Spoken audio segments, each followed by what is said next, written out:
नमस्कार, विंध्य खबर में आपका स्वागत है। प्रधानमंत्री नरेंद्र मोदी की सरकार ने जीएसटी दरों में बड़ी राहत दी है। नवरात्र के पहले दिन से लागू हुए इस बदलाव के बाद पूरे देश में भाजपा जीएसटी बचत उत्सव मना रही है। इसी क्रम में रीवा पहुंचे मध्य प्रदेश के डिप्टी सीएम राजेंद्र शुक्ला ने शिल्पी प्लाजा में दुकानों पर जाकर दुकानदारों और ग्राहकों से मुलाकात की और उन्हें बधाई दी। आज से लागू नई दरों में आम जनता को सीधा फायदा मिलेगा। खाद्य पदार्थ, गृह निर्माण सामग्री, ऑटोमोबाइल, कृषि, शिक्षा और स्वास्थ्य से जुड़ी वस्तुओं पर जीएसटी की दरें घटाई गई हैं। सबसे बड़ी राहत जीवन रक्षक दवाइयों पर मिली है, जिन्हें अब 0 जीएसटी के तहत रखा गया है। खाद्य पदार्थों पर 18% से घटाकर 6% तक जीएसटी किया गया है। डिप्टी सीएम राजेंद्र शुक्ला ने कहा कि प्रधानमंत्री नरेंद्र मोदी ने आम नागरिकों की सुविधा को ध्यान में रखते हुए यह बड़ा निर्णय लिया है। अब रोजमर्रा की चीजें सस्ती हो गई हैं। उन्होंने आगे कहा कि लगभग 99% वस्तुओं की जीएसटी दरों में कमी आई है। दुकानदार और उपभोक्ता दोनों हमें धन्यवाद दे रहे हैं।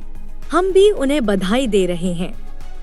अब हमें स्वदेशी अपनाना है और गर्व से कहना है कि हम स्वदेशी हैं।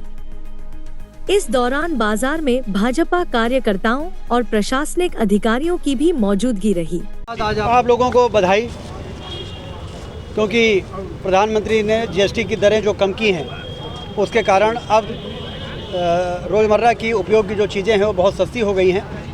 दवाई और जीवन रक्षक दवाइयाँ तो पूरी तरह से जीएसटी उसमें 0 हो गया है। खाद्य पदार्थों में 18% से 5% हो गया है। अब रेस्टोरेंट में कोई खाना खाने जाएंगे तो कम जीएसटी लगेगी और उनको काफ़ी राहत महसूस होगी। ये निम्न वर्ग, लघु आय वर्ग और मध्यम और सभी वर्गों के लिए लगभग 99% वस्तुएँ ऐसी हैं जिसकी जीएसटी दरों में गिरावट आई है और इससे पूरे देश में खुशी की लहर है। हम लोग दुकान जा रहे हैं, दुकानदार हमको बधाई दे रहे हैं, हम उनको बधाई दे रहे हैं। वो उपभोक्ताओं को सामान दे रहे हैं और कह रहे हैं कि आपका सामान जीएसटी की दर कम हो जाने के कारण सस्ता हो गया है।